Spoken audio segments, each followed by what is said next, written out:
മഹാലക്ഷ്മി സീരിയലിൻ്റെ ഏറ്റവും പുതിയ പ്രൊമോ റിവ്യൂയിലേക്ക് എല്ലാ കൂട്ടുകാർക്കും സ്വാഗതം. മലയ്ക്ക് പോയ കണ്ണനെയും മാർക്കോയെയും സാഗറിനെയും ലോപ്പസിനെയും കൊല്ലാനായിട്ട് നമ്മുടെ പ്രതാപനും മേഘനാഥനും ഗുണ്ടകളെ അറേഞ്ച് ചെയ്തിരുന്നു. അവരാണെങ്കിൽ തക്കം പാർത്ത് കണ്ണൻ്റെയും മാർക്കോയുടെയൊക്കെ പിന്നാലെ വന്ന് അവരെ ഉപദ്രവിക്കാൻ ശ്രമിച്ച സമയത്ത് കൊക്കയുടെ മേളിൽ തിരിഞ്ഞു നിന്ന കണ്ണനെ ചവിട്ടിയിടാൻ വന്ന ഗുണ്ടകളെ ആണെങ്കിൽ നമ്മുടെ മാർക്കോ ചവിട്ടി താഴെ ഇടുന്നുണ്ട്. അതിൽ 2 പേര് കൊക്കയിൽ നിന്ന് താഴെ വീണ് അപകടത്തിൽ മരിച്ചുപോയി. ഒരാൾ മാത്രം അപകടത്തിൽ നിന്നും രക്ഷപ്പെട്ടു പോയിട്ടുണ്ട്. ആ വ്യക്തി മുഖേന സാഗറിനും കണ്ണനും മാർക്കോയ്ക്കുമൊക്കെ അപകടം പറ്റിയിട്ടില്ല എന്നുള്ള കാര്യം മേഘനാഥൻ അറിയുമെന്നുള്ളൊരു സംശയം നമ്മുടെ മാർക്കോയാണെങ്കിൽ കണ്ണനോട് പറയുന്ന സമയത്ത് കണ്ണൻ പറയുന്നുണ്ട്, എന്തായാലും ആ അപകടത്തിൽ നിന്ന് രക്ഷപ്പെട്ട വ്യക്തി നമ്മളാണ് ഇതിൻ്റെ പിന്നിൽ നിന്നുള്ള കാര്യം മറ്റുള്ളവരുടെ തുറന്നു പറയുമായിരിക്കും. എന്തായാലും ഇതുവരെ സത്യങ്ങളൊന്നും അവരറിഞ്ഞിട്ടില്ല. അതുകൊണ്ട് നമുക്കൊരു നാടകം കളിച്ചാൽ എന്താണെന്ന് പറഞ്ഞിട്ട് മാർക്കോയാണെങ്കിൽ നമ്മുടെ മേഘനെ വിളിക്കുന്നുണ്ട്. മേഘനെ വിളിച്ച് പറയുന്നു, കണ്ണനും മാർക്കോയും തൽക്ഷണം തന്നെ കൊക്കയിൽ നിന്ന് വീണ് മരിച്ചു എന്നും സാഗർ എന്ന് പറയുന്നവൻ ഹോസ്പിറ്റലിലാണെന്നും അവൻ്റെ ജീവൻ തിരികെ കിട്ടുമോ ഇല്ലയോ എന്ന് പറയാൻ പറ്റാത്ത കണ്ടീഷനാ, ഇച്ചിരി സീരിയസ് ആണെന്നാ പറഞ്ഞു കേട്ടേന്ന് പറയുമ്പം നമ്മുടെ മേഘന് സന്തോഷം സഹിക്കാൻ പറ്റുന്നില്ല. ഒരു വെടിക്ക് 2 പക്ഷി എന്ന് പറയുന്നത് പോലെ കണ്ണനെ തീർക്കുന്നതിലൂടെ കണ്ണൻ്റെ കമലേശ്വരം തറവാട്ടിലെ സ്വത്തുക്കൾ സ്വന്തമാക്കാൻ മഞ്ജുവിനെ വിവാഹം കഴിച്ചേ മതിയാകൂ. അപ്പം മഞ്ജുവിൻ്റെ ഭർത്താവ് സാഗർ മരണപ്പെട്ടു കഴിഞ്ഞാൽ ഓട്ടോമാറ്റിക്കലി ദുർഗയും കരുണയും ഉണ്ണിയൊക്കെ പറഞ്ഞ് അവളുടെ മനസ്സ് തിരുത്തിച്ച് തന്നോട് തന്നെ ജീവിക്കാനുള്ള സാഹചര്യം ഉണ്ടാക്കി തരും എന്നൊക്കെയുള്ളൊരു പ്രതീക്ഷയിലാണ് നമ്മുടെ മേഘൻ.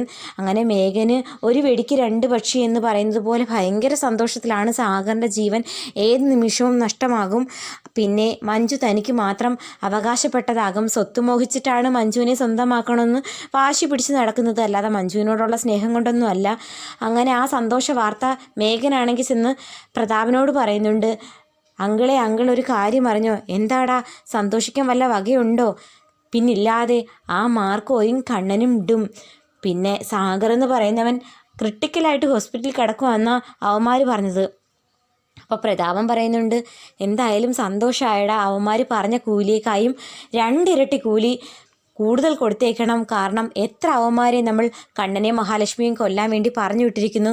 ഒരാൾ പോലും നമ്മൾ ആഗ്രഹിച്ചതുപോലെ കാര്യങ്ങൾ മംഗളമാക്കി നടത്തിയിട്ടില്ല. പിന്നെ ചിലവന്മാർ കാര്യം ചെയ്തു എന്ന പേര് കള്ളത്തരം പറഞ്ഞ് കാശ് പറ്റിച്ചുകൊണ്ട് പോയതേ ഉള്ളൂ.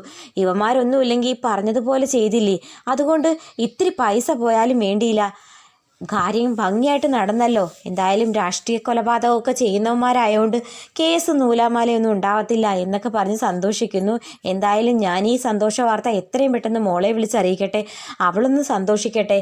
കുറേ നാളായി എൻ്റെ മോളൊന്ന് സന്തോഷിച്ചിട്ട്. കുഞ്ഞ് നഷ്ടമായതിന് ശേഷം അവൾ ചിരിക്കുന്നെന്ന പേരേ ഉള്ളൂ.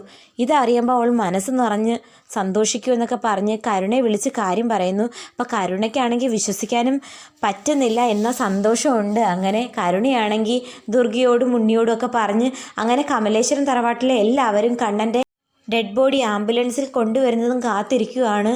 അപ്പം കണ്ണൻ ജീവനോടെ ഉണ്ടെന്നും അതും യാതൊരു പോറലും പറ്റാതെ മുടന്തു പോലും ഇല്ലാതെ നടന്നു വരാൻ പറ്റുമെന്നുള്ള കാര്യം അറിയുമ്പം ഇവരൊക്കെ എങ്ങനെ സഹിക്കുമോ എന്തോ. എന്തായാലും ഇത്തവണ മല കയറാൻ പോയ കണ്ണൻ്റെ പിന്നാലെ ഗുണ്ടകളെ പറഞ്ഞയച്ചത് ആരാണെന്ന് നമ്മുടെ മാർക്കോയ്ക്കും സാഗറിനും ലോപ്പസിനും കണ്ണനും ഒക്കെ മനസ്സിലാകുന്നുണ്ട്. സ്വത്തിനും പണത്തിനും വേണ്ടിയിട്ട് തൻ്റെ ശത്രുക്കൾ പിന്നാലെ നടക്കുകയാണെന്നുള്ള കാര്യം മനസ്സിലാക്കി കമലേശ്വരം തറവാട്ടിൽ നിന്ന് എല്ലാ ശത്രുക്കളെ ഒഴിച്ച് കണ്ണനും മഹാലക്ഷ്മിയും സന്തോഷത്തോടെ ജീവിക്കുന്ന ആ ഒരു നിമിഷത്തിലേക്ക് കാര്യങ്ങൾ മുന്നോട്ട് പോയാൽ ഭംഗിയായേനെ.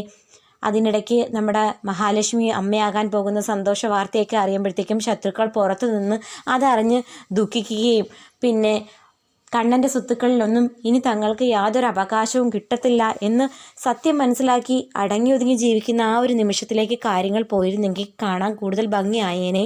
മേഘനെ സംബന്ധിച്ച് എത്ര തിരിച്ചടി കിട്ടിയാലും അയാൾ അതിലൊന്നും പഠിക്കത്തില്ല. വാമദേവനാവുന്നതും പറഞ്ഞതാണ് മല കയറാൻ പോകുന്നവരെ ഉപദ്രവിക്കാൻ പിന്നാലെ ആളെ വിട്ടു കഴിഞ്ഞാൽ അതിന് പകരം ചോദിക്കുന്നത് സാക്ഷാൽ അയ്യപ്പസ്വാമി ആയിരിക്കും. അയ്യപ്പസ്വാമിയുടെ കൃപാകടാശങ്ങളുള്ളവരാണ് കണ്ണനും മഹാലക്ഷ്മിയും. അവരെ ദ്രോഹിക്കാൻ പോകുന്നവർക്ക് മാത്രമേ തിരിച്ചടി കിട്ടൂ എന്നൊക്കെ പറഞ്ഞിട്ട് പോലും മനസ്സിലാക്കാതെ സീമന്തിനി അമ്മായി പറഞ്ഞ ക്ഷേത്രത്തിൽ പോയി പൂജയും വഴിപാടും നടത്തി എന്നുള്ളൊരു കോൺഫിഡൻസിലാണ് നമ്മുടെ കണ്ണനെ കൊല്ലാനായിട്ട് പിന്നാലെ ആളെ പറഞ്ഞു വിട്ടത്. ഇതും ഇനി ഇവർക്ക് തന്നെ തിരിച്ചടിയാകുന്ന ആ ഒരു നിമിഷത്തിലാണ് നമ്മുടെ സീമന്തിനി അമ്മായി പല ഉറച്ച തീരുമാനങ്ങളും എടുക്കുന്നത് കാരണം മകളുടെ വിവാഹത്തിന് കണ്ണൻ വേണ്ടുന്ന സാമ്പത്തിക സഹായങ്ങൾ നൽകിയില്ലെങ്കിൽ തങ്ങളുടെ മകളുടെ ജീവിതം എന്താകുമെന്ന് പറയാൻ പറ്റില്ലെന്ന് വ്യക്തമായിട്ട് അറിയാവുന്ന സീമന്തിനി മേഘനെ നിയന്ത്രിക്കുന്ന ആ ഒരു നിമിഷം വരും.